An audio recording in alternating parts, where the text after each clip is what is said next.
தீபாவளி. ஆவியிலே கலந்து நாவினிலே தவழும் அமுதான தமிழே Deepavali. If I speak in English, it will reach your mind. But if I speak in our mother tongue, that is in Tamil, it will touch your heart. Educating the mind without educating the heart is no education at all. சொன்னவன் மாமேதை Aristotle. தமிழ்ல பேசணும்னு நினைக்கிறேன், பெற்றோர்கள் இருக்காங்க.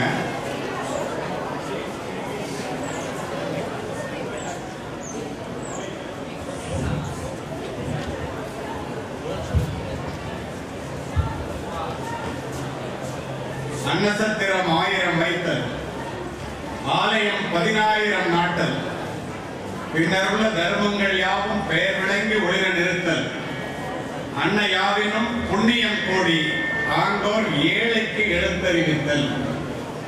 எல்லா புண்ணியத்தை விட மிகப்பெரிய புண்ணியம் ஏழை மாணவ மாணவிகளுக்கு எழுத்தறிவித்தல்.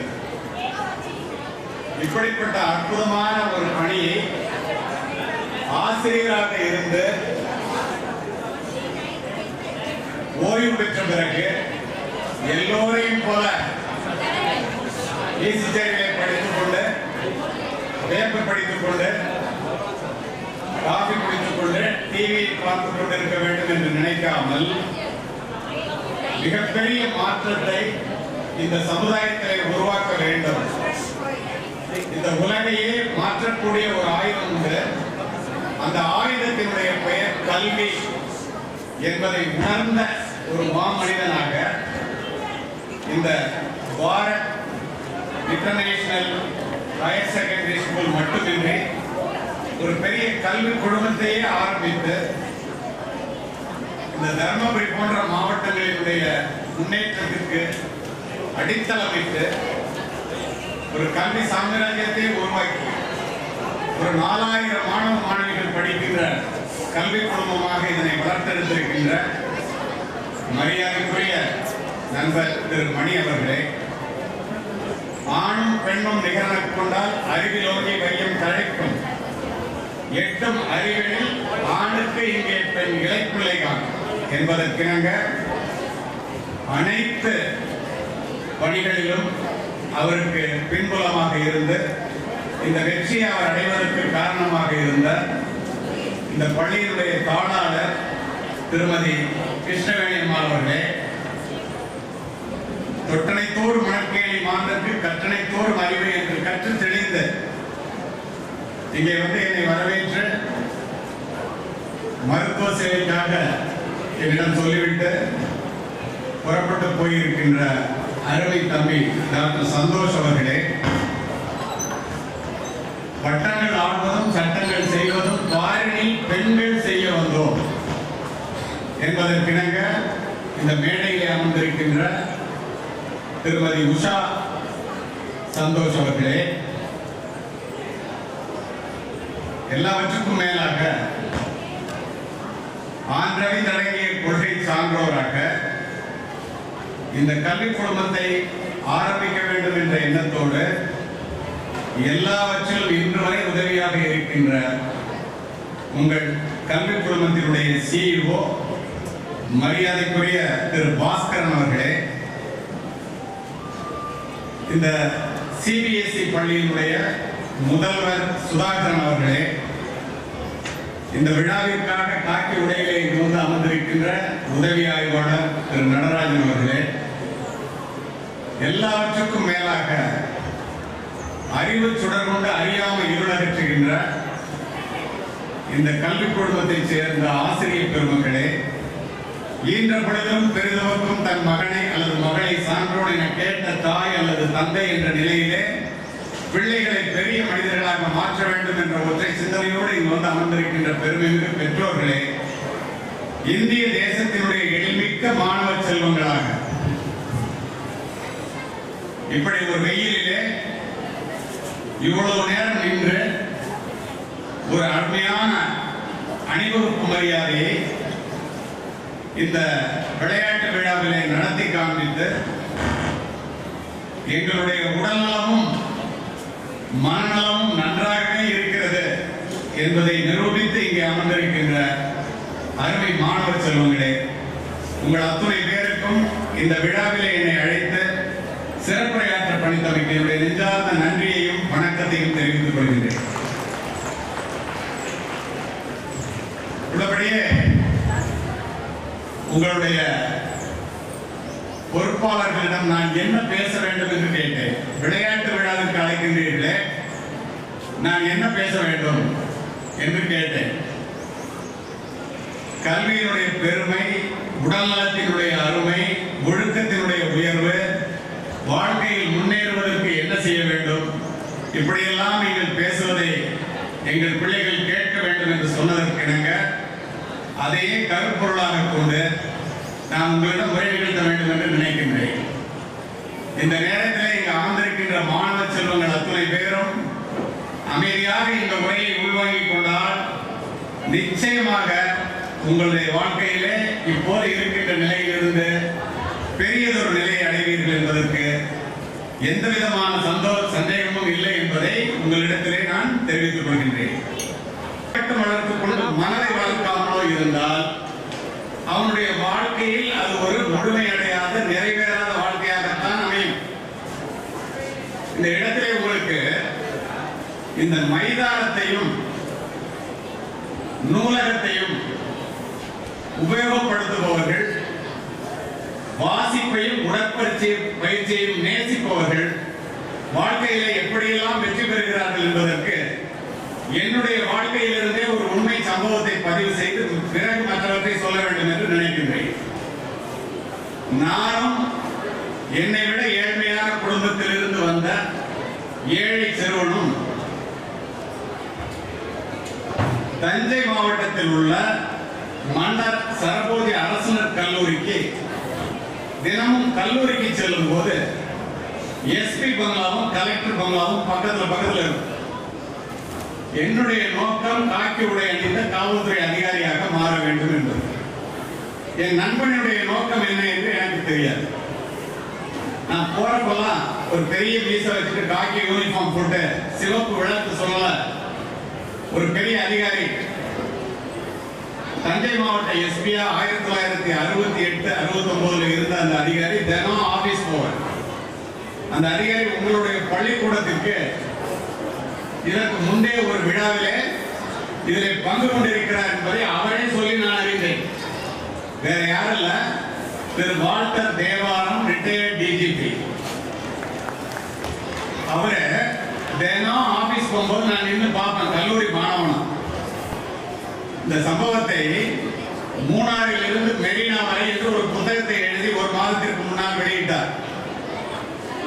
அந்த புத்தக வெளியீட்டு விழாவிலே ஒரு 100-150 அதிகாரிகள் கலந்து கொண்டோம். அதில் நானும் கலந்து கொண்டேன். குறிப்பிட்ட விரல் விட்டு எண்ணக்கூடிய அதிகாரிகளை பற்றி அதில் எழுதியிருக்கிறார். அதில் என்னை பற்றியும் எழுதியிருக்கிறார். எதற்காக இது உங்களிடத்திலே சொல்கிறேன் என்றால், ஒரு நாள் காரை நிறுத்திட்டு, என்னடா 2 பேரும் டெய்லி இங்க நிக்கிறீங்க, நீ ஆபீஸே போறது இல்லையா, காலேஜுக்கே போறது இல்லையான்னு கேட்டேன். இல்ல சார், உங்களை மாதிரி ஆகணும்னா என்ன செய்யணும்னு கேட்டேன். அவர் காரை விட்டு கீழே இறங்கி இப்ப என்சிசில சேரு, ரைபிள் கிளப்ல சேரு, இந்த மாதிரி மைதானத்துல வேர்வை சிந்த தினக்கும் விளையாடு, ஒழுங்கா படிடா வகுப்புல, நீ என்ன மாதிரி எஸ்பி ஆயிடலாம். இதெல்லாம் என் நண்பனும் கேட்டுக்கிட்டே இருக்கான். ஆனா அவனுடைய நோக்கம் என்னன்னு தெரியாது. எப்ப பார்த்தாலும் ஒரு ஹிந்து பேப்பர், இங்கிலீஷ் பேப்பர், ஒரு ஊருக்கு ஒரு பேப்பர் தான் வரும். நான் சொல்றது 50 ஆண்டுகளுக்கு முன்னால். உங்களுடைய நலன் கருதி சொல்கிறேன், உண்மை சம்பவத்தை பதிவு செய்கின்றேன். ஒரு லைன் விடாம படிப்பான், எப்ப பார்த்தாலும் நூலகத்திலே உட்கார்ந்துருப்பான். அருமை மாணவிகளே, மாணவர்களே, ரொம்ப கவனமா கேட்கிறீங்க. வருஷம் முடிஞ்சு சர்வீஸ் கமிஷன் எக்ஸாம் வந்து 2 பேரும் போய் எழுதணும். போலீஸ் ஆபீசர் வேலை எனக்கு கிடைச்சிருச்சு, அவனுக்கு கிடைக்கல, அவன் கொஞ்சம் கூட கவலைப்படல.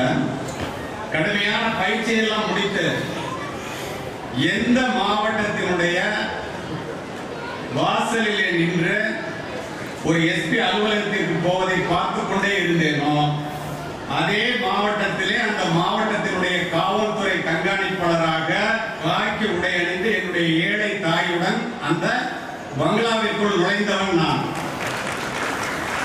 இதை எதுக்காக சொல்றேன்னா, இது எனக்காக சொல்லல, என்பதன் கிளைமேக்ஸ். பதவியேற்று முடித்துவிட்டு மரியாதை நிமித்தமாக மாவட்ட ஆட்சித்தலைவரை பார்ப்பதற்காக கலெக்டர் அலுவலகத்திற்கு சென்றேன். நூலகத்திலேயே அதிக நேரம் படித்த என்னுடைய நண்பன் மாவட்ட கலெக்டராக என்னை வரவேற்றார். நீங்க இப்ப யோசித்து பாருங்க, எந்த விதமான வாய்ப்பு வசதியும் இல்லாமல் ஒரு ஏழை குடும்பத்திலே பிறந்த என்னால் ஒரு எஸ்பியாகவும் என்னுடைய நண்பனால் ஒரு மாவட்ட ஆட்சித்தலைவராகவும் கலெக்டராகவும் ஆக முடிகிறது என்றால் உங்களால் ஏன் முடியாது? உட்கார்ந்துருக்கிற அத்தனை பேரையும் நான் பார்க்கிறேன். ஏன் சொல்றேன்னா, இந்த பள்ளியிலே பாரத் இன்டர்நேஷனல் சிபிஎஸ்இ பள்ளியிலே இத்துணை மருத்துவர்களை உருவாக்குகின்ற, ஒழுக்கமான பிள்ளைகளை உருவாக்குகின்ற ஒரு 35 ஆண்டுகள் பழமை வாய்ந்த இந்த பள்ளியிலே ஆசிரியராக இருந்து சிஇஓவாக இருந்து இந்த பள்ளியினுடைய தலைமை பொறுப்பை ஏற்று நடத்தி கொண்டிருக்கின்ற இப்படிப்பட்ட அற்புதமான பள்ளியிலே நீங்கள் படிப்பதற்கு என்ன காரணம்? இதை எத்தனை பேர் யோசித்திருப்பீர்கள் என்று எனக்கு தெரியவில்லை. வரும்போது கூட அவங்க சிஇஓ சொன்னார் என்றார், ஒழுக்கத்தினுடைய மேன்மையை நீங்கள் சொல்வதை பார்த்து நான் எங்களுடைய பிள்ளைகளுக்கும் இது வேண்டும் என்று நினைத்தேன் என்று சொன்னார். உங்களை விட அறிவானவர்கள், உங்களை விட மதிப்பெண்கள் நிறைய பெற்றவர்கள், உங்களை விட திறமையானவர்கள் எத்தனையோ பேர் இது போன்ற நல்ல பள்ளிக்கூடத்திலே படிக்க வேண்டும் என்று மனம் இருந்தும் பணம் இல்லாத காரணத்தினால் படிக்க முடியாமல் இருக்கின்ற லட்சக்கணக்கான மாணவர்களை நான் ஒரு காவல்துறை அதிகாரியாக அறிவேன். இந்த 15 ஆண்டுகளிலே 20 லட்சம் மாணவர்களை நேரடியாக பார்த்து உரை நிகழ்த்தியவன் நான். இது எதற்காக உங்களிடம் பதிவு செய்கின்றேன் என்றால், இப்படிப்பட்ட ஒரு அற்புதமான வாய்ப்பினை நீங்கள் எல்லோரும் பயன்படுத்திக் கொள்கிறீர்களா இல்லையா என்பதுதான். சரி, நீங்க இந்த நேரத்தில் என்ன புரிஞ்சுக்கணும்? நான் கேட்டேன், உங்கள்கிட்ட இருக்கிற அறிவு, திறமை, மதிப்பெண் இதெல்லாம் இரண்டாம் பட்சம். மூல முதற் காரணம் ஒன்றே ஒன்றுதான். அதை இந்த பருவத்திலேயே நீங்கள் மனதிலே பதிய வைத்துக் கொள்ள வேண்டும். அது என்ன தெரியுமா? வரப்பிலும் வயலிலும், அலுவலகத்திலும் வீட்டிலும், வெயிலிலும் மழையிலும், பனியிலும் குளிரிலும் விழுந்து புரண்டு பட்ட தழும்புகளையும் காயங்களையும் சுமந்து கொண்டு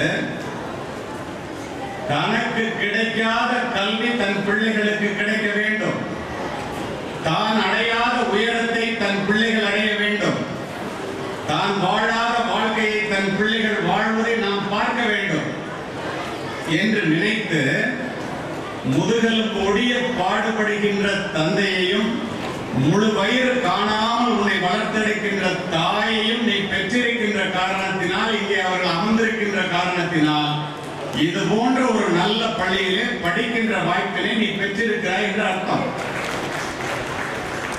இது எதற்காக சொல்லுகிறேன் தெரியுமா? உலகத்திலேயே துயரமான கண்ணீர் பெற்றோர்களினுடைய கண்ணீர், குறிப்பாக தாயினுடைய கண்ணீர். அந்த கண்களிலே கண்ணீர் வருவதற்கு ஒழுக்கக்கேடான செயலிலே ஈடுபட்டு எக்காரணத்தை முன்னிட்டும் இந்த பள்ளியிலே படிப்பவர்கள் ஒரு காரணமாக ஒருபோதும் ஆகிவிடக் கூடாது.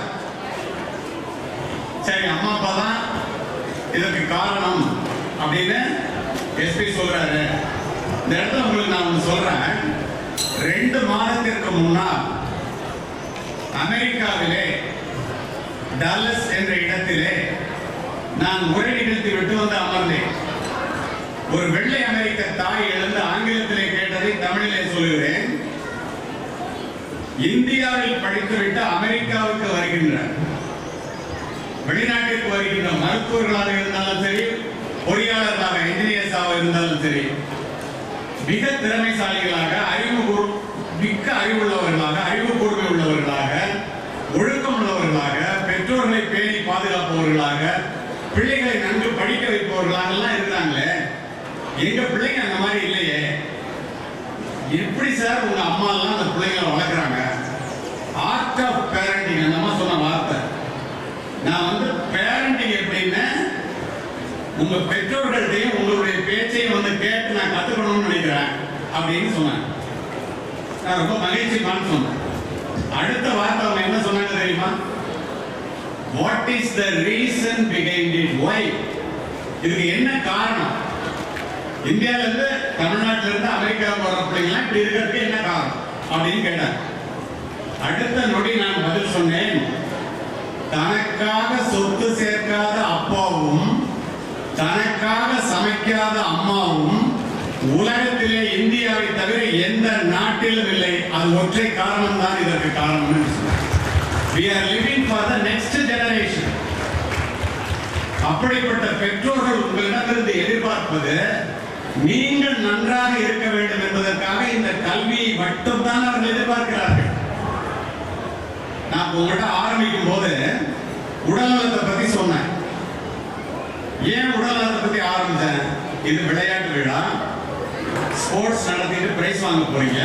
ஒரு மார்ச் பாஸ்டா இவ்வளவு பெரிய வெயில்ல ஒருத்தர் கூட மயக்கம் போட்டு விழாம எங்களுடைய உடல் உறுதியாகவே இருக்கிறது. பாரத் பள்ளியில படிக்கிறவங்க எல்லாரும் அறிவுல மட்டும் இல்ல உடலையும் பலமானவர்கள் நிரூபித்துட்டு உட்கார்ந்து இருக்கீங்க. இந்த இடத்துல உங்களுக்கு ஒண்ணு சொல்றேன், நானு ஒரு வாரத்திற்கு 168 மணி நேரம், ஒரு மணி நேரத்தை இப்போதிலிருந்தே உடல் நலத்திற்காக பெரியவர்களாக இருக்கட்டும் சிறியவர்களாக இருக்கட்டும் நீங்கள் உபயோகித்தால் 7 மணி நேரம் குறையும். 168ல 7 போனா 161 மணி நேரம் உங்களுக்கு சாசுவதம். அதை நான் செய்ய மாட்டேன், நான் ரொம்ப பிஸியா இருக்கேன் அப்படின்னு யாராவது சொன்னீங்கன்னா, நான் தர்மபுரியில இருந்து சென்னைக்கு ரொம்ப அவசரமா போகணும், காருக்கு பெட்ரோல் போட கூட நேரம் இல்லை, அவ்வளவு பிஸியா இருக்கேன்னு சொன்னா உங்களுடைய பயணம் பாதியிலேயே எப்படி தடைப்பட்டு போய்விடுமோ நம்முடைய வாழ்க்கை பயணமும் பாதியிலேயே தடைப்பட்டு போய்விடும் என்பதை இந்த மைதானத்திலே உங்கள் மனதிலே பதிய வைத்துக் கொள்ளுங்கள். இதை நான் சொல்றதுக்கு காரணம், உடல் நலத்தை உடல் ஆரோக்கியத்தை செலவு செய்து பணத்தை சம்பாதிப்பதற்காக ஓடி ஓடி ஓய்ந்து உட்காரும் போதுதான் 60 வயதை கடக்கும் போது நாம் இழந்த ஆரோக்கியம் தான் உண்மையான செல்வம் என்பதை நாம் உணர முடிகிறது. அது அந்த நேரத்தில் உணர்ந்து பிரயோஜனம் இல்லை. 20களிலும் 30களிலும் 40களிலும் பள்ளியிலே படிக்கும் போதும் யாரெல்லாம் உடல்நலத்தை மைதானத்தை உபயோகிக்கிறீர்களோ அந்த பழக்கம் வாழ்க்கையிலே தொடர்ந்துவிடும். அவர்கள் மட்டுமே வாழ்க்கையிலே மிகப்பெரிய உயரத்தை அடைந்து தாங்கள் சாதித்ததை தாங்களே பார்க்கின்ற சூழ்நிலை வரும். ஒருவன் மைதானத்திற்கு நேரம் செலவு செய்யவில்லை என்றால் அவன் மருத்துவமனைக்கு நேரம் செலவு செய்துதான் ஆக வேண்டும். யோசித்து பாருங்கள், உண்மையா இல்லையா என்று. ஆரோக்கியத்தை தேடுகின்ற இடம் மருத்துவமனை அல்ல. இத்தனைக்கும் நான் ஒரு மருத்துவமனைக்கு சொந்தக்காரன். ஆரோக்கியத்தை தேடுகின்ற இடம் மைதானம் தானே ஒழிய மருத்துவமனை இல்லை என்பதை தயவு செய்து பிள்ளைகள் மனதிலே பதிய வைத்துக் கொள்ளுங்கள். உடலில் உறுதி உடையவரே உலகில் இன்பம் உடையவரா. இடமும் பொருளும் நோயாளிக்கு இனிய வாழ்க்கை தந்திடுமோ. காலை மாலை உலாவி தினம் காற்று வாங்கி வருவோரின் காலை தொட்டு கும்பிட்டு காலன் ஓடி போவானே. காலன்னா யமன். காலையிலையும் சாயந்தரமும் ஓடிட்டு நடந்துட்டு வரவங்களோட காலை தொட்டு யமன் கும்பிட்டுட்டு ஓடி விடுவோம். இப்ப என்ன அர்த்தம்? தூய காற்றும் நன்னீரும் சுண்ட பசித்தபின் உணவும் நோயை விரட்டி விடுமப்பா 100 வயது தருமப்பான்னு எப்ப 2000 வருஷத்துக்கு முன்னாடி சொல்லிட்டு போயிட்டான். உடம்பால் அழியின் உயிரால் அழிவர் திடம்பட மெய்ஞானம் சேரவும் மாட்டார். உடம்பை வளர்க்கும் உபாயம் அறிந்தேன் உடம்பை வளர்த்தேன் உயிர் வளர்த்தேனே திருமூலர். உடம்பை எல்லாம் ஒழுங்கா பாத்துக்கிறான், அவன் உயிரை வளர்த்துட்டு இருக்கான்னு அர்த்தம். இல்லைன்னா போயிட்டு அரும்பு கோணிடில் மலராகும், கரும்பு கோணிடில் கட்டியும் பாகுமா, இரும்பு கோணிடில் யானையை வெல்லலாம், நரம்பு கோணிடில் நாம் அதற்கு என் செய்வோம். அரும்பு கோணலா இருந்தா கூட மலரோட வாசம் குறையாது. கரும்பு கோணலா இருந்தா கூட அதுல இருந்து வெள்ளம் எடுத்துடலாம். இரும்பே கோணலா இருந்தா கூட அதை அங்குசமாக்கி யானையை கூட ஜெயிக்கலாம். ஆனா நரம்பு கோணி போச்சுன்னா என்னடா செய்வ? எதுவுமே செய்ய முடியாது. சொல்றது திருமூலர் 2000 வருஷத்துக்கு முன்னாடி. ஒவ்வொருத்தரும் சொல்லிட்டு போயிருக்காங்க சங்க இலக்கியத்துல. விசையுறு பந்தினை போல் மனம் வேண்டியபடி சொல்லும் உடல் கேட்டேங்கிறார் பாரதி. மனசு என்ன நினைக்குதோ அதை உடம்பு செய்யணும். செய்ய முடியல அப்படின்னா உடம்பு நல்லா இல்லைன்னு அர்த்தம். அப்ப என்ன தெரிஞ்சுக்கணும், இந்த மைதானம் என்பது சும்மா ஒரு நாளைக்கு நடத்திட்டு போறதுக்காக இல்லை, இதை ரெகுலரா நம்ம யூஸ் பண்ணணும். எவ்வளவு அதை யூஸ் பண்றோமோ அவ்வளவுக்கு நம்ம உடல்நலத்தோட இருக்க முடியும். உடல்நலத்தோட இருந்தால்தான் சுவரை வைத்துக் கொண்டுதான் சித்திரம் வரைய முடியும். பரீட்சைக்கு படிக்கின்ற பிள்ளைகளாக இருந்தாலும் கூட உடல்நலம் நல்லா இருந்தால் தான் பரீட்சையில் போய் உட்கார்ந்து எழுத முடியும். The sound mind is in the sound body. சரி, படிக்கணும். பள்ளிக்கூடம் ஒரு அற்புதமான கல்வி நிறுவனத்தில் என்னை பேச அழைத்திருக்கிறீர்கள். எதுக்கு படிக்கணும்? படித்தவர்கள், படிக்காதவர்கள், ஏழைகள், பணக்காரர்கள், உயர்ந்தவர்கள், தாழ்ந்தவர்கள், யாரா இருந்தாலும் பிள்ளைய படிக்க வைக்கிறாங்க இல்லையா? அம்பானி அதானி படிக்க வைக்கிறான், ஏழை பிள்ளைகளும் படிக்க வைக்கிறாங்க. எதுக்காக படிக்கணும்? யோசிச்சு பாருங்க. எதுக்கு படிக்கணும் தெரியுமா? கல்வி ஏழைகளுக்கு செல்வம், செல்வர்களுக்கு அணிகலன், வீட்டிற்கு விளக்கு, நாட்டிற்கு நன்மை, பெண்களுக்கு பாதுகாப்பு. இத்தனை இருக்கிறதுனால தான் இப்ப பெண்களுக்கு பாதுகாப்பு நீங்க கை தட்டுறீங்கல்ல. ஒரு சம்பவத்தை சொல்றேன் உங்களுக்கு. ஏன் படிக்கணும், குறிப்பா பொம்பளை பிள்ளைங்க ஏன் படிக்கணும்னு. ஆம்பளை பிள்ளைங்க படித்ததான் ஆகணும், வேற வழி இல்லை. பெண் பிள்ளைகள் அவசியம் படிக்கணும்னு நான் சொல்றேன். 2008ஆம் ஆண்டு நான் சொல்லுவது அத்தனையும் உண்மை சம்பவங்களையும் பதிவு செய்வோம். அதனால்தான் உங்கள் இதயத்தை தொட முடியும் என்னால் என்று ஆரம்பத்திலேயே சொன்னேன். அப்துல் கலாம் அவர்கள் ஜனாதிபதியாக இருக்கும்போது மதியம் 2:30 மணிக்கு திருச்சி மாவட்ட எஸ்பியாக இருந்த என்னை தொலைபேசியிலே அழைக்கிறார். அழைத்ததனுடைய நோக்கம், திருச்சி மாவட்டத்தில் துறையூர்னு ஒரு ஊர் இருக்கா, அதுல சரஸ்வதினு ஒரு பொண்ணு டிஸ்ட்ரிக்ட்ல ஃபர்ஸ்ட் வந்திருக்கு. அந்த பொண்ணு மேற்கொண்டு படிக்கணும்னு நினைக்குது.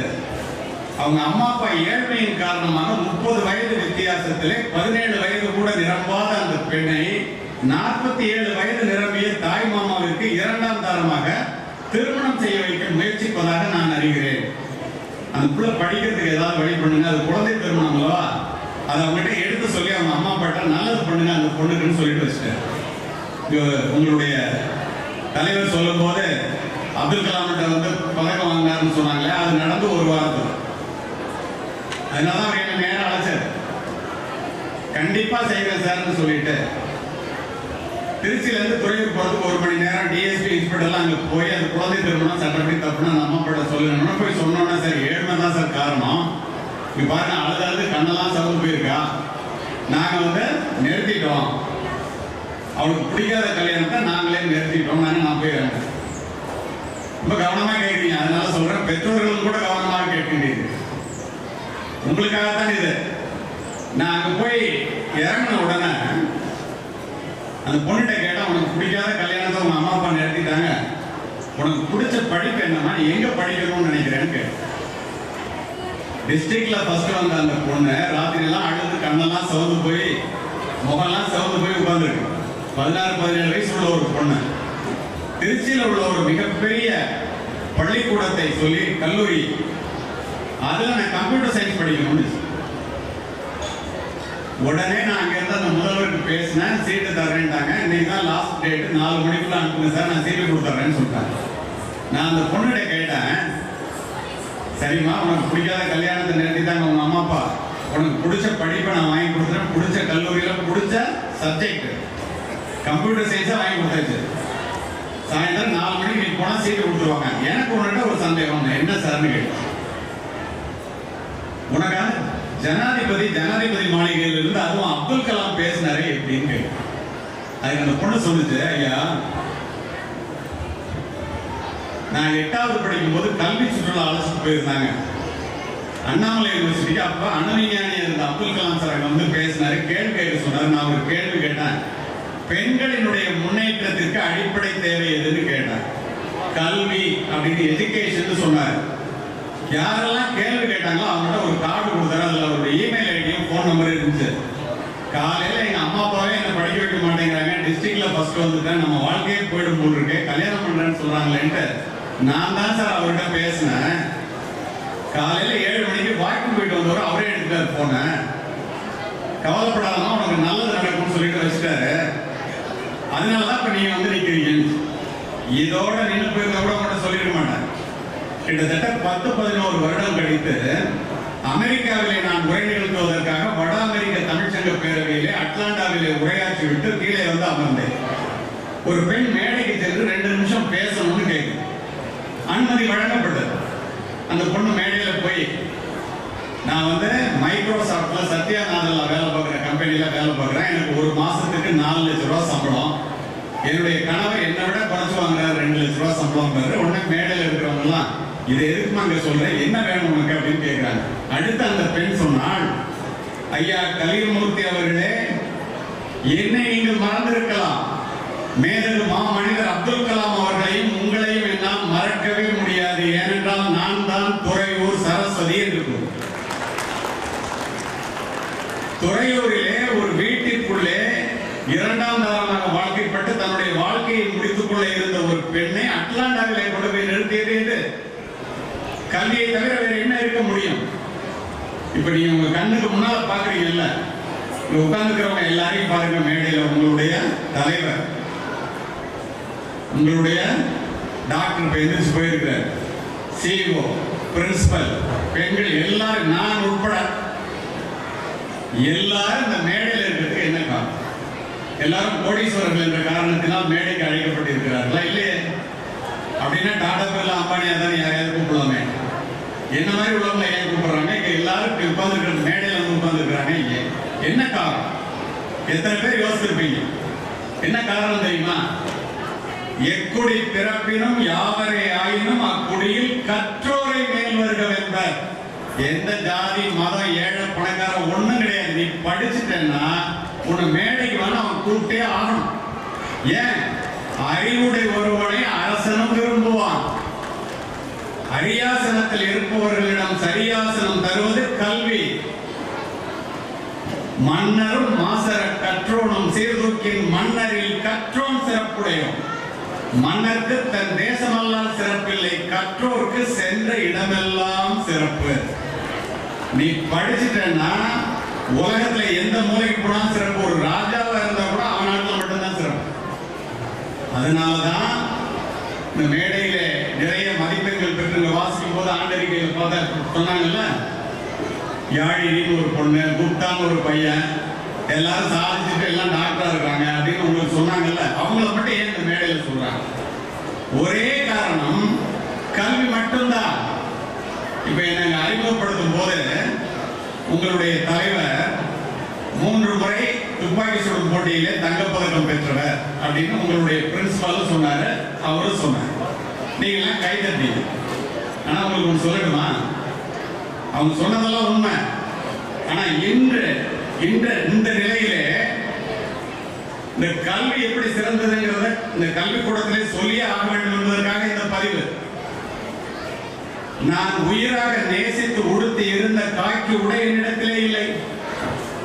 உங்களை மாதிரி உங்க அம்மா அப்பா எல்லாம், நான் படிக்கும் போது பள்ளிக்கூடத்துல எங்க அப்பா 5ஆம் வகுப்பு மட்டுமே படித்த ஏழை விவசாயி. தம்பி, நாங்கெல்லாம் படிக்க முடியலடா, நீ மட்டும் படிச்சுட்டேன்னா உன்னிட இருந்து எது போனாலும் இந்த கல்வி மட்டும் போகாது, படிப்பான்னு சொல்லுவாங்க. நானும் படித்தேன், சொல்றது அப்பான்னு. காவல்துறை உயர்திகாரியாக மாறினேன், அதெல்லாம் வேற பதக்கங்கள்லாம் பெற்றேன். இப்ப எதுக்கு இதை ஞாபகம் வந்து சொல்றேன்னா, அருமை மாணவ செல்வங்களே, நன்றாக உள்வாங்கிக் கொள்ளுங்கள். நான் உயிராக நேசித்து உடுத்தி இருந்த காக்கி உடை என்னிடத்திலே இல்லை. எங்க அப்பா சொல்லுவாங்க, உலகத்துல நீ எங்க போனாலும் எது போனாலும் கல்வி மட்டும் உங்கள்கிட்ட இருந்து போகாதுன்னு சொல்லுவாங்க. நானும் நம்பி படித்தேன். நான் வாங்கிய பதக்கங்கள் இப்போது என்னுடைய மார்பகத்தை அலங்கரிக்கவில்லை.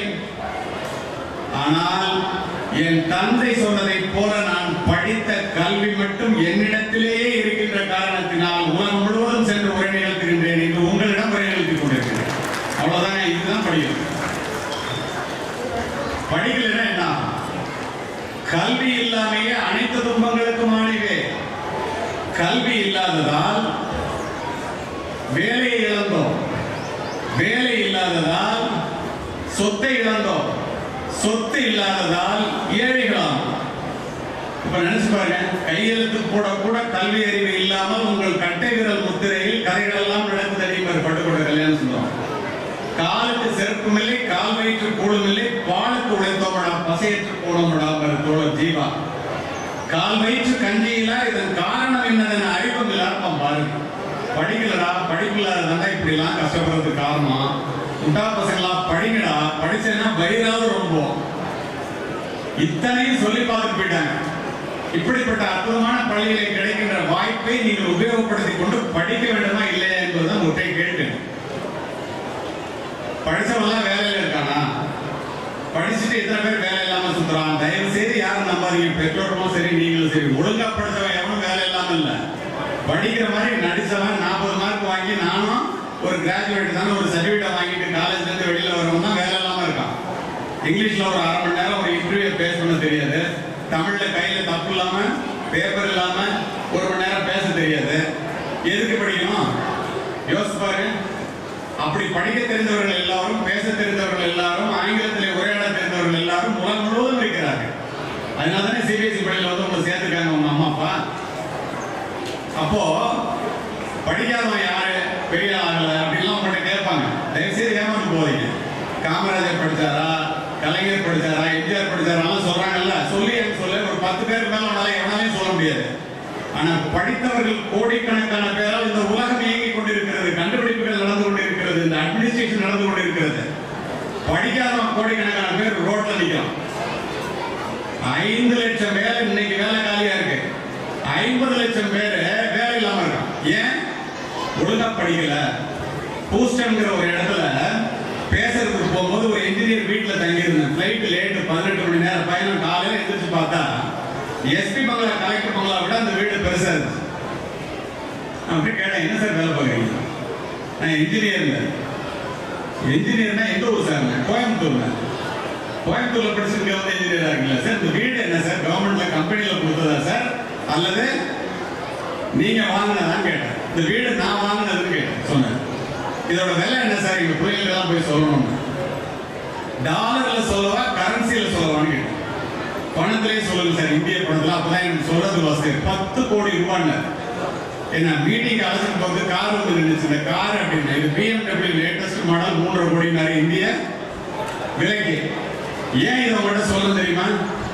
எப்படி சார் எங்க ஊர்ல இன்ஜினியர் படிச்சுட்டு 10,000 15,000 சம்பளத்துக்கு நிறைய பேர் நிக்கிறான், நீங்க மட்டும் உங்க சம்பளம் என்னன்னு கேட்டேன். அவர் 1 கோடி நேரம். அப்பதான் அவர் ஒய்ஃப் காஃபி கொடுத்தாங்க. 1 கோடினா ஒரு வருஷத்துக்கா சார்னு கேட்டாங்க. ஆனுவல்னு சொல்லுவாங்க. இல்ல சார் ஒரு மாசத்துக்கு 1 கோடி. அப்போ அவங்க ஒய்ஃப் காஃபி கொடுத்து சிரிச்சாங்க. ஏமா சிரிக்கிறீங்கன்னு அவரே கேளுங்கன்னாங்க. அவர் சொன்னாரு, என் ஒய்ஃப் என்னை விட அதிகமா வாங்குறா சார். அதாவது ஒரு மாசத்துக்கு 1 கோடியை விட அதிகமா அவங்க சம்பளம் வாங்கினாங்க. எங்கம்மா படிச்சீங்க? இந்த கோயம்புத்தூர்ல பிஹெச்டி காலேஜ்ல படிச்சுட்டு அங்க வந்து மாஸ்டர் பண்ணி 27 வருஷமா வேலை பார்த்துட்டு இருக்கோம் சார். கூகுள்ல வேலை பார்த்துட்டு இருக்கோம் சார். அப்படின்னா நான் இந்த மாதிரி கேட்ட மாதிரி 10,000 15,000 ரூபாய்க்கு கூட தெரியுறா, நீங்க இன்ஜினியர் தானே இவ்வளவு கோடிக்கணக்காக சம்பாதிக்கிறீங்களா? என்ன தெரியுமா சொன்னாங்க? In India you are producing only engineering graduates. Here we are producing engineers. இங்க படிச்சுட்டு வெளியில வர்றவங்கலாம் ஒரு பெரிய கட்டடத்தை எப்படி கட்டுறது, உலகத்திலே பெரிய பாலத்தை எப்படி கட்டுறதுன்னு ஆர்கிடெக்சர்ல இருந்து எல்லாத்தையும் தெரிஞ்சுட்டு வெளியில வருவான் சார். இந்தியாவில 100க்கு 80% பேர் 60 சப்ஜெக்ட்ல 40 சப்ஜெக்ட் அரியர்ஸ் வச்சு 4 வருஷம் படிக்கிறத 7 வருஷம் படிச்சுட்டு ரோட்ல தெரியுறாங்க சார். அவங்களாம் இன்ஜினியர் இல்ல, இன்ஜினியரிங் கிராஜுவேட். எத்துணை உண்மை பாருங்கள். தவறு யார் இடத்துல? ஒரு நிர்வாகம் இப்படிப்பட்ட ஒரு கட்டமைப்பை உருவாக்கி உங்களை படிக்க வைக்கிறது. மெழுகுவர்த்தியை போல இந்த ஆசிரியர்கள் தங்களை உருக்கிக் கொண்டு உங்களை படிக்க சொல்கிறார்கள். பெற்றோர்கள் எதை வேண்டுமானாலும் தியாகம் செய்து பிள்ளைகள் படிக்க வேண்டும் என்று நினைக்கிறார்கள். படிக்க வேண்டியது நீங்கள் தானே படிக்க முடியும். யோசித்து பாருங்கள். 100 பேர் சேர்ந்து ஒரு குதிரையை தண்ணீர் துறைக்கு அழைத்து சொல்லலாம். குதிரையை தண்ணீர் தான் குடிக்க வேண்டும். எல்லாம் உங்களுக்கு செஞ்சு கொடுத்தாலும் உங்களுக்காக அவங்க படிக்க முடியுமா? பெற்றோர்கள் தங்கள் கல்வியினுடைய சிறப்பே என்ன தெரியுமா? உலகத்திலே நீ எவ்வளவு பெரிய கோடீஸ்வரனுக்கு மகனாக பிறந்தாலும் பெற்றோர்களிடமிருந்து சொத்தை பெறுவதை போல இந்த காட்டை நீ வச்சுக்க, இந்த வீட்டை நீ வச்சுக்க, இந்த பேங்க் பேலன்ஸ் நீ வச்சுக்கன்னு அப்பா அம்மா உங்களை பெரிய பிள்ளையானதுக்கு அப்புறம் கொடுக்கலாம். இந்த பிஹெச்டியை நீ வச்சுக்க, இந்த எம்ஏ நீ வச்சுக்க, இந்த எம்ஃபில் நீ வச்சுக்கன்னு கொடுக்க முடியுமா? நீ படித்துத்தான் பெற வேண்டும். அதுதான் இந்த கல்வியினுடைய மாபெரும் சிறப்பு. சரி, இந்த காலகட்டத்தில் இந்த கல்வியை படிக்கணும்னு நினைத்தால் கூட இந்த ஏழை பிள்ளைகளால் படிக்க முடியாம போறதுக்கு காரணம். ஏழை பிள்ளைகள் ஏன் சொல்ல தெரியுமா? பணக்காரன் படிக்கிறானா இல்லையா நம்ம படிக்கணும். நான் எப்படிப்பட்ட குடும்பத்துல வந்தாலும் உங்கள்கிட்ட சொன்னேன். நம்ம ஏன் படிக்கணும் தெரியுமா? நல்லா கேட்டுக்கங்க, பெற்றோர்களும் கேட்டுங்க, மாணவ மாணவிகளும் கேட்டுங்க. பணக்காரர்களுடைய மாளிகையிலே பிறக்கின்ற பிள்ளைகளினுடைய கால்களை கூட தாங்கி பிடிக்க தோள்கள் காத்திருக்கின்றன. நம்மை போன்ற ஏழை குடும்பத்திலே பிறக்கின்ற பிள்ளைகளினுடைய தோள்களுக்கோ சுமைகள் காத்திருக்கின்றன. பணக்காரர்களுடைய மாளிகையிலே பிள்ளைகள் பிறக்கும் போதே வளர்ந்தே பிறக்கிறார்கள். ஏசி வசதியுடன் பயணச்சீட்டு பதிவு செய்யப்பட்டிருக்கிறது. நமக்கு பயணத்திற்கே பணம் இருப்பதில்லை, பஸ் பாஸ் கேட்போம். ஆனா நம்ம பெருமை என்ன தெரியுமா? நல்லா உள்வாங்கிக்கங்க. பணக்காரர்களுடைய மாளிகையிலே வளர்ந்தே பிறப்பது வாரிசுரிமை. நம்மை போன்ற ஏழை குடும்பத்திலே பிறந்து வளர்வதே பிறப்பின் பெருமை. அதை உங்களால் மட்டுமே அடைய முடியும். அதற்கு கல்வி வேண்டும். உங்க தலைவரே எடுத்துக்கலாம்.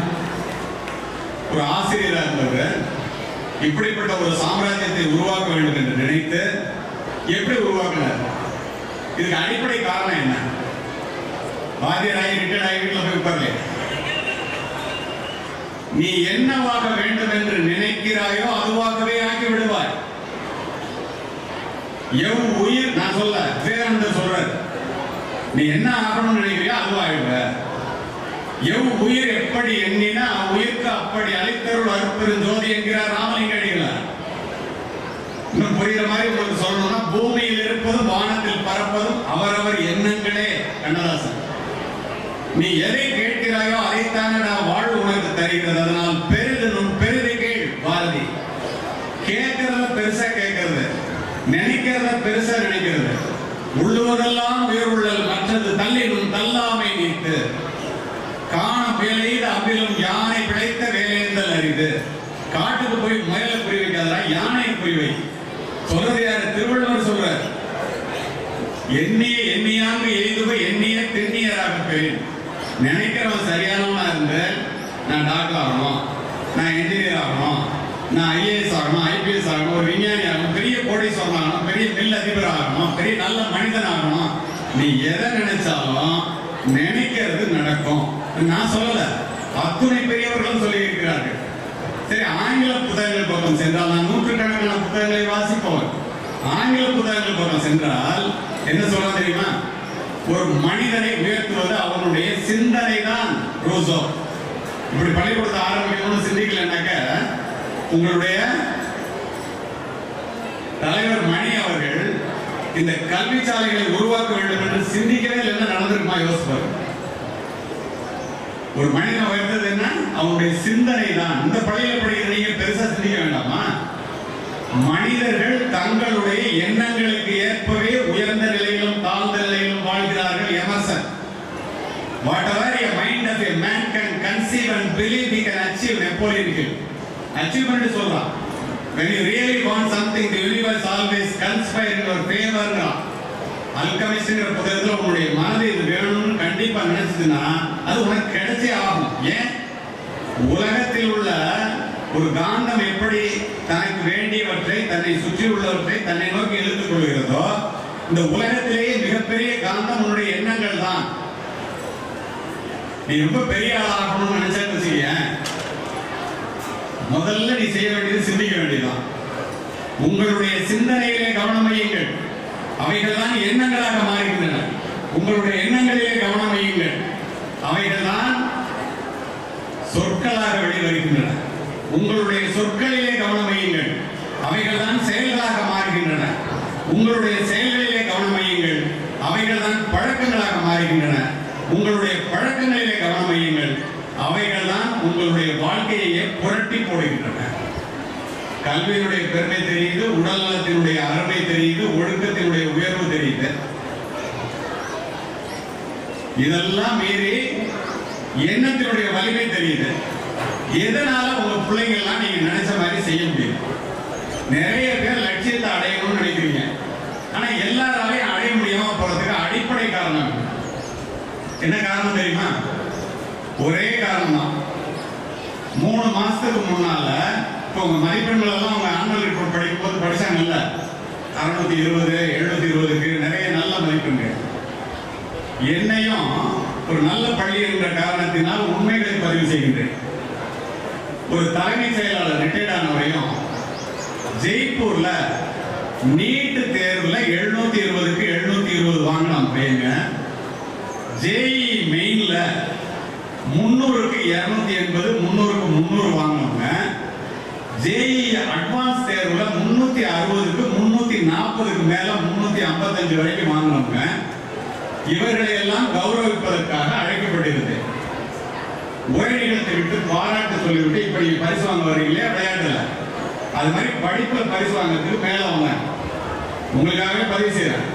இந்த நீட் தேர்வுல ஜெயிச்சு டாக்டர் ஆகிறவங்களும் ஜேஇ என்ற தேர்வுல மெயின்ல படிச்சு பாஸ் பண்ணி என்ஐடி போறதுக்கும் அட்வான்ஸ்ல படிச்சு ஐஐடி போறதுக்கும் என்ன செய்யணுங்கிறத சொல்றேன். எங்க தவறீங்கிறதையும் சொல்றேன். எல்லாரும் மேடைக்கு வந்தாங்க. நான் அவன்கிட்ட கேட்டேன், 720க்கு 630 மார்க் வாங்கினாலே நாங்க எங்க ஊர்ல கொண்டாடுறோம், 720க்கு 720 எப்படா வாங்கினேன்? அதே மாதிரி ஜேஇ அட்வான்ஸ்லயும் 355 மார்க் வாங்கிருக்கான் 360க்கு. ஏன் அட்வான்ஸ் சொல்றேன் தெரியுமா? It is suppose to be a toughest examination in global level.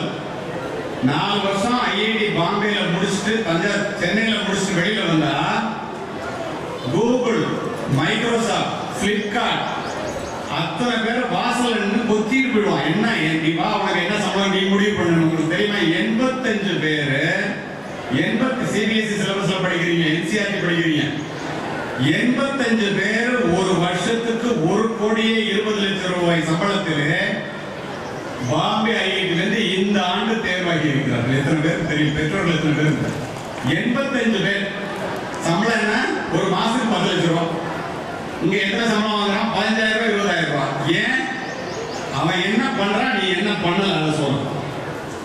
அவன்கிட்ட கேட்டேன், கல்பனா குமாரின்னு ஒரு பொண்ணு மேடைக்கு வச்சு 720க்கு நீட்ல 720 மார்க். உங்க அப்பா அம்மா என்னமா பண்றாங்க? இந்த வராங்க பாருங்க சார். அப்பா ஆட்டோ டிரைவர், அம்மா குடும்ப பேர். அந்த பொண்ணு என்ன சொல்லுச்சு, எங்க அப்பா ஒரு பல்ப் போட்ட வீட்டுல படிக்க வைக்கிறார் சார். என்ன அந்த வீட்டுக்கே ஒரு பல்ப் தான். பனிகாலத்துல குளூர்ல 2 மணி வரைக்கும் ஆட்டோ ஓட்டிட்டு வருவாரு. என் படிப்பு தொந்தரவு ஆயிடக்கூடாதுன்னு ஆட்டோக்குள்ளேயே நுழைப்படுத்துவாரு. அவங்க டீச்சர் பக்கத்துல என்ன சொல்றாங்க, லேடி டீச்சர், அவங்க சொல்றாங்க, சார் இப்ப 10 ரேங்க்ல வந்துருவான்னு எனக்கு தெரியும் சார், ஆனா இந்தியாவில ஃபர்ஸ்ட் வருவான்னு எதிர்பார்க்கவே இல்லை சார். கடினமான உழைப்பாளி சார், நல்லா படிப்பா சார். அடுத்தது என்ஐடி ஐஐடி போறான் வரான். ஏடா ஐஐடிக்கு என்ஐடிக்கு என்னடா வித்தியாசம்? அட்வான்ஸுக்கும் மெயினுக்கும் என்னடா வித்தியாசம்? அவன் என்ன சொன்னான் தெரியுமா? இப்படி கையை அப்படி சொல்லிக்கிட்டு அவன் ஒரு ப்ராப்ளத்தை சால்வ் பண்றதுக்கு 60 செகண்ட் எடுத்துப்பான் சார். நான் 30 செகண்ட்ல பண்ணுவேன் சார். நான் அதனால ஐஐடி போறேன், அவன் என்ஐடி போறான் சார்.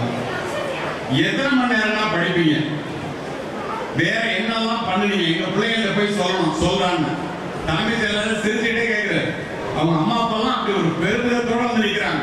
ஏன்னா 720க்கு 720 320க்கு 320 எல்லாம் வாங்குறதெல்லாம் முடியுமா?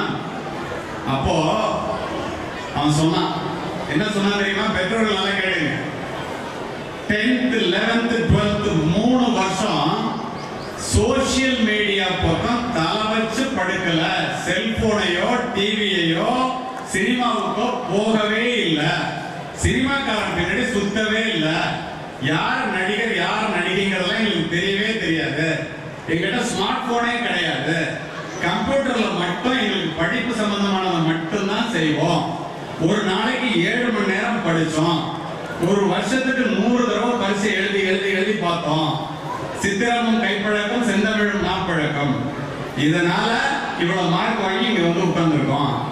இந்த 3 வருடங்கள் 10th 11th 12th நாங்க பட்ட கஷ்டம் சொல்லி மாறாது. ஆனா எங்க வாழ்க்கை பூரா நாங்க சிறகடித்து உயர உயர பறந்து கொண்டே இருப்போம் என்பது சத்தியம்.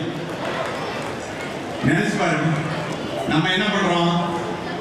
செல்போன் கண்டுபிடிச்ச ஸ்டீவ் ஜாப்ஸ் சொன்னா, Apple proved that a cell phone can change the world within 10 years. Every once in a while a revolutionary product comes along and changes everything. This magical product, that is cell phone, reshaped the culture, shaken up the industries, put computer in millions of packets and made it possible to know everything within a few tap on the screen. என்ன அர்த்தம் தெரியுமா? நமக்கு வேண்டியதை மட்டும் எடுத்துக்கணும். ஒரு கையகல cellphone வந்து ஒரு ஆணுக்கும் பெண்ணுக்கும் இடையிலே உள்ள இடைவெளியை ஒன்றுமே இல்லாமல் ஆக்கிடும்.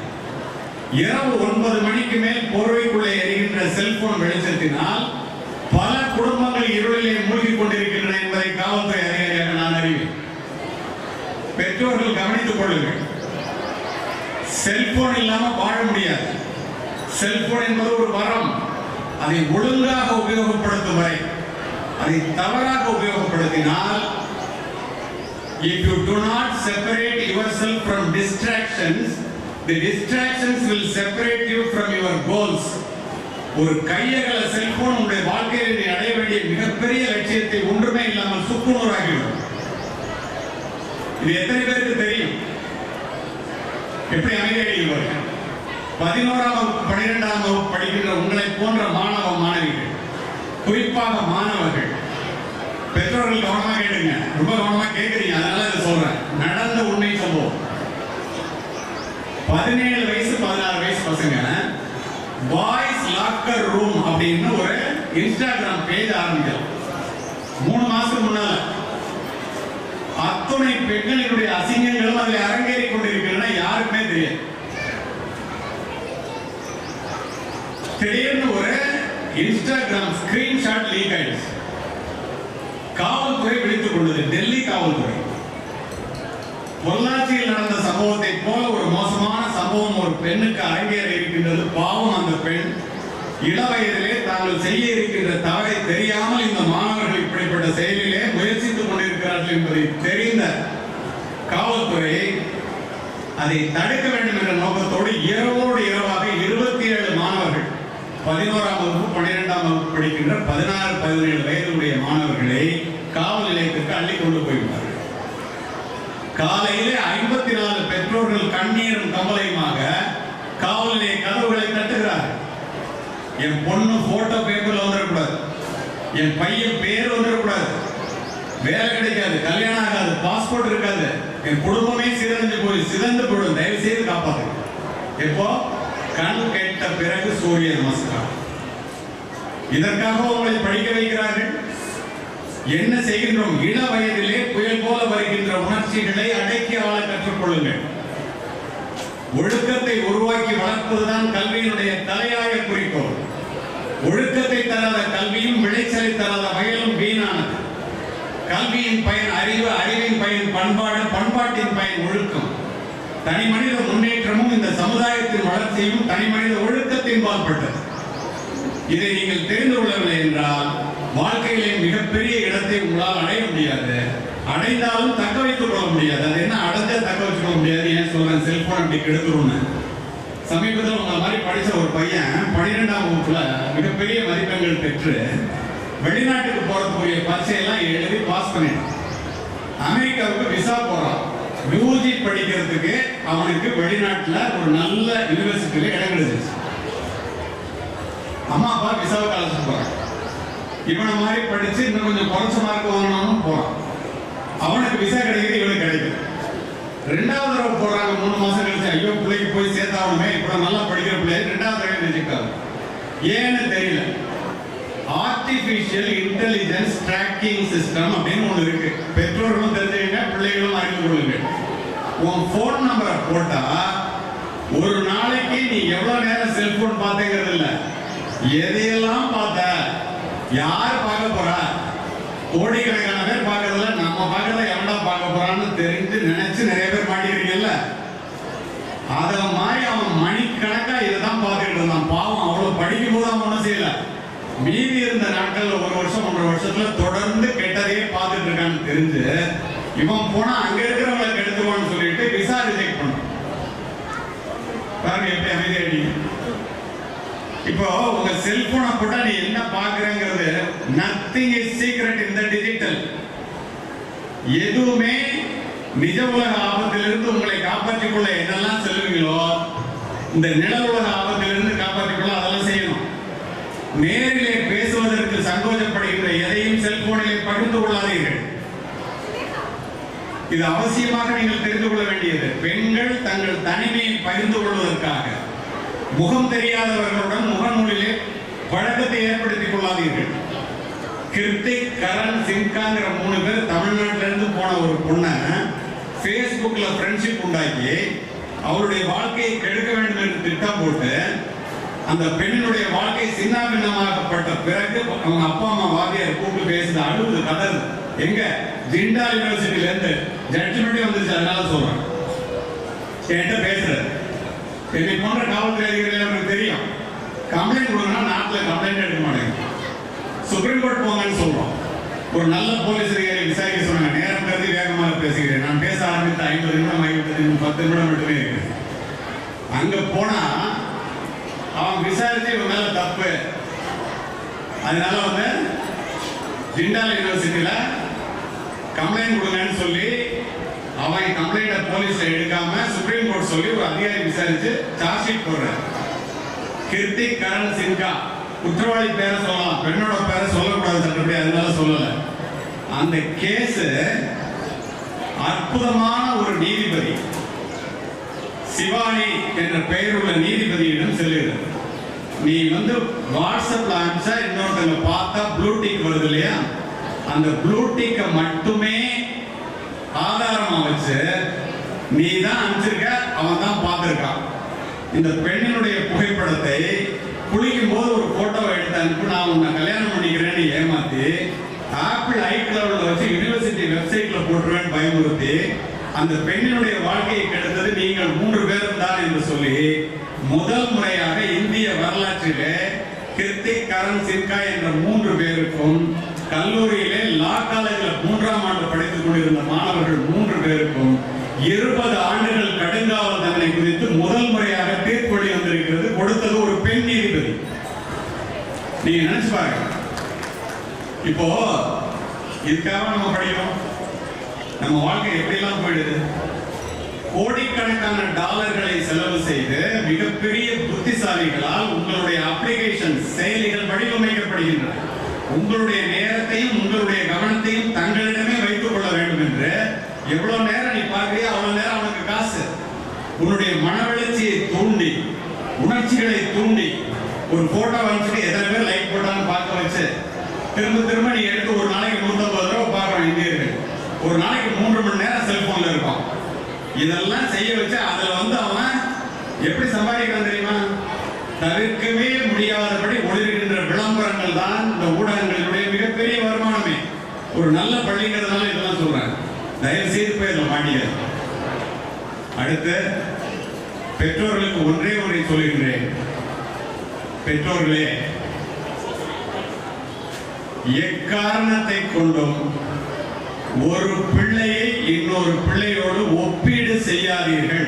ஒப்பீடு செய்தால் அவர்கள் வாழ்வார்கள். ஒப்பீடு செய்யவில்லை என்றால் நீங்க வந்து நல்லா நினைச்சு பாருங்க, ஒப்பீடு செய்தால் வீழ்வார்கள், ஒப்பீடு செய்யவில்லை என்றால் வாழ்வார்கள். பாருங்க, அந்த பிள்ளை இப்படி படிச்சேன், இந்த பிள்ளை இப்படி படிச்சேன். ஏன் அப்படி சொல்றேன்னா, தூக்கணாங்குருவி கூடு கட்டுகிறது, சிலந்தி வலை பிடிக்கிறது, கரையான் புற்று வைக்கிறது எல்லாமே மகத்தான செயல் தான்.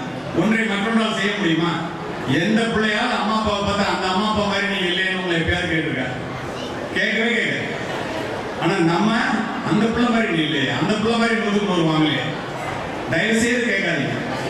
அதே போல அன்பு செலுத்துவது வேறு, செல்லம் கொடுப்பது வேறு, மதிக்காமல் இருப்பது வேறு. இந்த மாண்டிசோரி கல்லூரியில் ட்ரைனிங் ஆன டீச்சர்ஸ் எல்லாம் இருக்காங்கன்னு நம்மளுடைய ப்ரொஃபைல நான் வரும்போதே படிச்சுட்டு வந்தேன். பிள்ளைகளிடம் அன்பு செலுத்த தெரிந்த நமக்கு மதிக்க தெரிவதில்லை. எது சொன்னாலும் உனக்கு ஒன்றும் தெரியாது, பேசாம. தயவுசெய்து அப்படி சொல்லாதீங்க. அதெல்லாம் அந்த காலம். நம்மளை விட அவங்களுக்கு எல்லாம் தெரியும். உங்களுக்கு 30 வயசுல தெரிஞ்சது அந்த காலத்துல 15 வயசுல அவங்களுக்கு தெரியும். அதனால அந்த பிள்ளைகளிடம் மதிக்க கற்றுக்கொள்ளுங்கள். பெற்றோர்களுடைய வாயிலிருந்து வருகின்ற வார்த்தைகள் சத்தியத்தில் உருவாக்கி நித்தியத்தில் கருவாக்கி வெளியிலே வந்து விழுமானால் அது கேட்கின்ற பிள்ளைகளுடைய மனதிலே விதையாக விழும் விருட்சமாக வளரும். எந்நேரமும் அக்கறையுடனும் நம்பிக்கையூட்டும் சொற்களுடனும் அன்பு கலந்த கண்டிப்புடனும். We need power only to do disruptive things. All other things can be achieved by love and affection. அவர்கள் பிள்ளைகள் குற்றவாளிகளே 100 பேரை ஒரு ராத்திரியில் கைது பண்ணி எல்லாத்தையும் மறுவாழ்வு பண்ணி கொடுத்தாருன்னு இப்போ படிச்சாங்க. என்னை பற்றி படிக்கும் போது திருடனே பண்ண முடியுது ஏன் பண்ண முடியல தெரியுமா?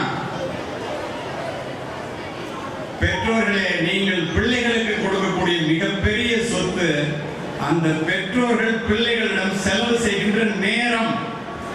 பிள்ளைகளிடம் நேரம் செலவு செய்யாத பெற்றோர்கள் எவ்வளவுதான் சொத்து சேர்த்து வைத்தாலும் அது விடலுக்கு கிடைத்த நீரே என்பதை காவல்துறை அதிகாரியாக பலமுறை பார்த்து விட்டேன்.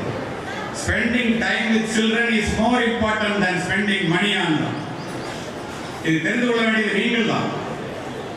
ஆசிரியர் பெருமக்களே, பிள்ளைகளை கண்டிக்க வேண்டும் என்றால் தனியாக அழைத்து கண்டியுங்கள்.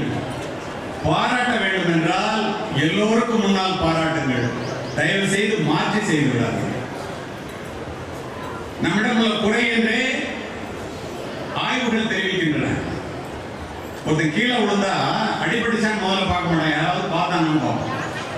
அப்ப கண்டிக்கிறதுனா எல்லோருக்கும் முன்னால் பாராட்டுங்கள். கண்டிக்கிறதுனா தனியாக கூப்பிட்டு கண்டிங்க. மற்றவர்களுக்கு முன்னால் பாதிக்கப்படுகின்ற காரணத்தினாலே பிள்ளைகள் மனதின்படி வன்மம் உண்டாக்கி விடுகிறது. நிறைய பிரச்சனைக்கு இதுதான் காரணம் என்று ஆய்வுகள் சொல்லுகின்றன. சாக்ரட்டிஸுடைய மாணவன் பிளேட்டோ, பிளேட்டோவுடைய மாணவன் அரிஸ்டாட்டில், அரிஸ்டாட்டிலுடைய மாணவன் the great Alexander who conquered the entire world. உலகத்தை ஒரு குடையின் கீழ் ஆள் நினைத்து வெற்றியும் பெற்ற மகா அலெக்சாண்டர் போய் கேட்டாங்க, எப்ப உலகத்தை ஜெயிச்சேன்? அவன் சொன்னா, நான் இந்த உலகத்திற்கு வந்ததற்கு காரணம் என்னுடைய பெற்றோர். இந்த உலகமே என்னிடம் வந்ததற்கு காரணம் என்னுடைய ஆசிரியர் அரிஸ்டாட்டில் என்று அழைத்து கூறுவேன். இந்த இடத்திலே நான் இன்று உங்களிடம் உரை நிகழ்த்திக் கொண்டிருப்பதற்கு ஒரே ஒரு சம்பவத்தை ஒரு நிமிடத்திலே சொல்லி முடிக்கின்றேன். ஒரு ஆசிரியர் நினைத்தால் ஒரு மாணவனுடைய வாழ்க்கையை எப்படி மாற்றி அமைக்க முடியும்? 9ஆம் வகுப்பு படிக்கும் போது பிளேக் உயர்நிலைப் பள்ளி கவர்மெண்ட் எய்டட் ஸ்கூல் தஞ்சாவூர்ல 25 பேர் கணக்கு பாடத்துல குறைச்ச மார்க் வாங்கினவங்க எல்லாரும் இது மாதிரி வெயில்ல நடந்து போய் அந்த மாதிரி பெரிய கட்டடத்துல நடக்கும் ஸ்பெஷல் கிளாஸ். ஒரு 20 பேர் நடந்து போறோம், அதுல நானும் ஒருத்தன். காரணத்தோடு இந்த பதிவை சொல்லி முடிக்கின்றேன். ஆசிரியர்களை நீங்கள் ஏன் மதிக்க வேண்டும்? பண வாசனையும் படிப்பு வாசனையும் இல்லாத குடும்பத்திலிருந்து வருகின்ற ஏழை பிள்ளைகள் வாடிய முகத்தை வாசிக்க தெரிந்த ஒரு ஆசிரியரால் தான் வழித்துணையாக இருந்து வாழ்க்கையிலே வழிகாட்ட முடியும் என்பதற்காக இதை சொல்லி முடிக்கின்றேன். இப்படி நடந்து போகும்போது 2 பேர் மட்டும் லைன் விட்டு ஓடணும். பிஇடி வந்து விசில் அடிச்சு நிறுத்தி ஒரு அரவுட்டாரு, எங்கடா லைன் விட்டு ஓடுறேன். ஏஎஸ் ஜார்ஜ் அப்படின்னு உதவி தலைமை ஆசிரியர், உங்க சிஓ மாதிரி ஒரு வயசானவர், எப்ப பார்த்தாலும் கோட்டு டை இல்லாம வரவே மாட்டார். ஷூ படப்படன்னு பாலிஷ் பண்ணி போட்டிருப்பாரு. பள்ளிக்கூடத்துல உங்க தலைவர் மாதிரி வருவார் கிளாஸ் டெய்லி. அப்படி வருவாரு. ரவுண்ட்ஸ் வரும்போது டெய்லி அடிக்காதுன்னு, இல்ல சார் லைன் அவுட் ஓடனா அதனால 2 பேரையும் அடிச்சேன். அவன் காலை பாடுறான். எங்க 2 பேர் கால தான் செருப்பு இல்ல, இந்த மணல் சூடு தாங்காம 2 பேர் ஓடணும். அதை வைஸ் பிரின்சிபல் பார்த்துட்டாரு. அவருக்கு தெரியல, நான் ஏதோ போட்டெல்லாம் போட்டுட்டு பேசுறேன்னு பெரிய குடும்பத்தில் நினைச்சுக்காதீங்க. உங்களை விட மிக மிக ஏழ்மையான குடும்பத்திலிருந்து வந்த காரணத்தினால் உங்களுடைய வாழ்க்கையின் மீது உள்ள அக்கறை காரணமாக இந்த சம்பவத்தை பதிவு செய்கிறேன். உடனே என்ன பண்ணாரு, செருப்பு வேணான்னு கேட்டார். நான் சொன்னேன், இல்லை சார் ட்ரெயின்ல வந்து நான் படிக்கிறேன், பாத்ரூம் செப்பல் தான் நான் போட்டிருந்தேன், அருந்து போய் ஊக்கு போட்டிருந்தேன், பின்னால ஃபுட்பால்ல ஏறினவன் காலை வச்சு மிதிச்சான் சார், அருந்து போயிடுச்சு, பிளாட்ஃபார்முக்கு ட்ரெயினுக்கு இடையில விழுந்துச்சு, இன்னொரு செருப்பையும் போட்டு வந்துட்டான், அதனால செருப்பு இல்லை. இன்னொருத்தரை கேட்டார், அவன் செருப்பே போட்டதில்லை சார். 2 பேரும் சாயந்தரம் வாடானார் ஆஃபீஸ். போனா 2 புது செருப்பு வாங்கிட்டு இருந்தார். அப்பெல்லாம் ப்ளூ கலர்ல இருக்கும் பாத்ரூம் செருப்பு. நான் வேண்டாம் சார், எங்க அம்மா அடிப்பாங்க என்ன, இதெல்லாம் வாங்கிட்டு போனாங்க. இல்லடா ஸ்கூல்ல கொடுத்தாங்கன்னு சொல்லி நான் பேசுறேன் உங்க அப்பாட்டா அப்படின்னு. பரவாயில்ல, உன்னை நல்லா வளர்த்துருக்காங்களே அப்படின்னு சொல்லி 2 பேரும் உட்கார்றாங்க. ஏன் காலில் செருப்பு இல்லை நீ சொன்னல, கணக்குல ஃபெயில் மார்க் வாங்கியிருக்கல, நீ ஒழுங்கா படிக்கலன்னா வாழ்க்கை முழுவதும் இந்த மாதிரி வெயில்ல இப்ப நின்னீங்கல்ல மார்க்ஸ் ஃபர்ஸ்ட்டுக்கு எவ்வளவு கஷ்டமா இருந்துச்சுன்னு தெரியுதுல்ல. இத மாதிரி வாழ்க்கை முழுவதும் சிரமப்பட்டு பாரம் சுமக்குவோனாகவே வாழ்க்கை முழுவதும் போயிடும். ரோட்ல தாறு போடுறாங்கல்ல, காலில் துணியை கட்டிட்டு அந்த மாதிரி தான் போடுற வேலை கிடைக்கும் உனக்கு. செருப்பே இல்லாம கடைசி வரைக்கும் அலைவீங்கடா, ஒழுங்கா படிக்கணும்னு 1/2 மணி நேரம் அட்வைஸ் பண்ண. அன்றைக்கு புத்தகத்தை எடுத்த நானு, அதுக்கப்புறம் காவல்துறை அதிகாரி ஆனேன்னு சொன்னேன்ல, எஸ்பி ஆனதுக்கப்புறம் ஒரு 20 வருஷம் கழிச்சு இந்த வாத்தியாருக்கு 90 வயசு 95 வயசுன்னு சொன்னாங்க. அவர் எங்க இருக்காருன்னு பார்க்கணும்னு பார்த்தா இருக்காரு தஞ்சாவூர்ல மிஷன் ஸ்ட்ரீட்ல இருக்காருன்னா. தஞ்சாவூர் எஸ்பியா இருக்கும்போது ரிவால்விங் லைட்டோட சிவப்பு விளக்கு சுழல என்னுடைய கார்ல ஃபுல் யூனிஃபார்ம்ல கமாண்டோ பேசியோட போறேன் அவர் பார்க்க. அவர் பார்க்கணும்னு அவ்வளோ ஆர்வம். போனோம்னா ஈஸ்டர்ல படிச்சுட்டு இருந்தார். 90 வயசு மேலானவர். எந்திரிச்சார். சார் எனக்கு தெரியுதாங்க, நிறைய பேர் படிக்கிறாங்க தம்பி நீங்க அப்படின்னு. சார் நீங்க தான் சார் எனக்கு செருப்பு வாங்கி கொடுத்தீங்கன்னு. உடனே என்ன சொன்னாரு, டே இந்த ட்ரெயின்ல வந்து படிச்சேன் அவனடா நீங்க எஸ்பியாவே ஆயிட்டா, மாவட்ட எஸ்பி ஆடுங்க, தஞ்சாவூர் எஸ்பி ஆடுங்க அப்படின்னு காலில இருந்து தலை வரைக்கும் யூனிஃபார்ம்ல இருந்து என்ன பார்த்தேன். நான் அவர்கிட்ட சொன்னேன், உங்களை பார்க்கறதுக்கு முன்னாடி எனக்கு காலுக்கு போடுறதுக்கு செருப்பு இல்லை சார். நீங்க சொன்ன அட்வைஸை கேட்ட பிறகு நான் போடுற ஷூவை கலட்ட கூட நேரம் இல்லாம என்னுடைய வாழ்க்கைய உயர்ந்து போயிடுச்சு. அதுக்கு நீங்க தான் சார் காரணம், நன்றி சொல்றதுக்காக வந்தேன். எந்திரிச்சு அப்படியே கட்டி பிடிச்சிட்டாரு. என்னுடைய 100 வயசு முடியும் போது நீ தாண்டா சீஃப் கெஸ்ட். 100 வயசு வீல் சேர்ல வந்தார். 2 பேரும் என்னையும் தஞ்சாவூர் எம்பியா இருந்து இந்தியாவினுடைய துணை நிதி அமைச்சராக இருந்த பழனிமாணிக்கம் சொல்லி கிளாஸ்மேட் 2 பேரும் பேச சொன்னார். நான் பேசினேன், அழுதுகிட்டே உட்கார்ந்தார் ஸ்டேஜ்ல. இந்த சம்பவத்தையே சொன்னேன். கல்வி உடைமை பொருள் உடைமை 2 செல்வமும் செல்வம் எனப்படும். இல்லா குறையிறந்து நிற்பபோல் தாமும் தலைவணங்கி தாளப்பேருங்கிறது இலக்கியம். வாரியார்கள்ட்ட இருக்கிற கல்விய ஏழை போய் பணக்காரன் எப்படி கெஞ்சி கேட்பானோ அந்த மாதிரி கேட்டு பெற்றுக்கொள்பவர்கள் மட்டுமே, அந்த அறிவை பெறுபவர்கள் மட்டுமே வாழ்க்கையிலே முன்னேற முடியும். ஒரு ஆசிரியர் நினைச்சா எப்படி மாணவர்களை உருவாக்க முடியுங்கிறது பாருங்க. அந்த நோக்கத்தோட தான் உங்களுடைய தலைவர் இந்த பள்ளியை ஆரம்பித்து இவ்வளவு சிறப்பாக நடத்தி கொண்டிருக்கிறார். சிஇஓ ஆனதுக்கு அப்புறம் ரிட்டையர்ட் ஆகி வீட்டில் உட்காராம இங்க வந்து நடத்திட்டு இருக்கிறாரு. உங்க பிரின்சிபல் இப்படி இருக்கிறாரு. இவ்வளவு செஞ்சு கொடுக்குறாங்க. உங்க அம்மா அப்பாலாம் வந்து இவ்வளவு நேரம் உட்கார்ந்து இருக்கிறாங்க. அத்துணை பேரும் எதிர்பார்ப்பது நீங்க மிகப்பெரிய அளவிலே சாதிக்க வேண்டும் என்பது தானே உடைய வேறல்ல. இந்த அப்பாலாம் நிறைய பேர் உட்கார்ந்து இருக்கிறாங்க. உங்க அப்பாலாம் யாரும் உங்களுக்கு தெரியுமா இல்லையா? எனக்கு தெரியும். 360 பேரை சுமந்து கொண்டு ஒரு விமானம் 35,000 அடி உயரத்தில் பறக்குது. ஒரு மாசத்துக்கு 2 நாட்டில் போய் வெளிநாட்டில் பேசுறேன் நான். இது உங்கள் முன் நின்று கொண்டு இருக்கின்றேன். திடீர்னு வெடி சத்தம், புகை மண்டலம், மத்திய கடல்ல பிளைட் உழுவ போகுதா, எல்லாரும் லைஃப் ஜாக்கெட்டை போட்டுருக்காங்க. எப்படி இருக்குன்னு பாருங்க. 10,000 அடி 20,000 அடி கீழே வந்துருச்சு, 5,000 அடிக்கு வந்துருச்சு. துணை விமானி மட்டும் விடாம முயற்சி பண்றான். திடீர்னு கிரீன் லைட் எரியுதுங்க. காக்பிட்டுக்குள்ள பைலட் உட்கார்ந்து தண்ணீரை தொடையிருந்த விமானத்தை மீண்டும் மேலே ஏற்றி பக்கத்து நாட்டில் எமர்ஜென்சி லேண்டிங் தரையிறக்காங்க. காரணத்தோடு சொல்லி முடிக்கின்றேன். எல்லாரும் உயிரை கையில பிடிச்சி வெளியில வரும்போது பத்திரிகை துறை நண்பர்கள் இறப்பினுடைய விளிம்பிற்கே சென்று விட்டு வந்தீர்களே, கடைசியா என்ன நினைச்சீங்கன்னு கேட்டான். எல்லா நாட்டுக்காரரும் 380 பேர் இருக்கான் விமானத்துக்குள்ள. ஒருத்தன் நாட்டை சொல்றான், பணத்தை சொல்றான், பேங்க் பேலன்ஸ் சொல்றான், மனைவியை சொல்றான், வீட்டை சொல்றான். தர்மபுரியிலே இந்த பாரத் பள்ளியிலே, இன்டர்நேஷனல் பள்ளியிலே சிபிஎஸ்இ படிக்கின்ற மாணவ செல்வங்களே, என்னுடைய பிள்ளைகளை அனாதையாக விட்டுவிட்டு இறக்கப் போகிறோமே என்று கதறி கதறி அழுதேன் என்று பதிவு செய்த 11 பேரும் இந்திய தந்தைகள் என்பதை மனதிலே பதிய வைத்துக் கொள்ளுங்கள். இதுதான் உங்க அம்மா, இதுதான் உங்க அப்பா. நீங்கள் எல்லோரும் எல்லாமும் பெற வேண்டும். உங்களிடத்தில் இல்லாமை இல்லாத நிலை வேண்டும்.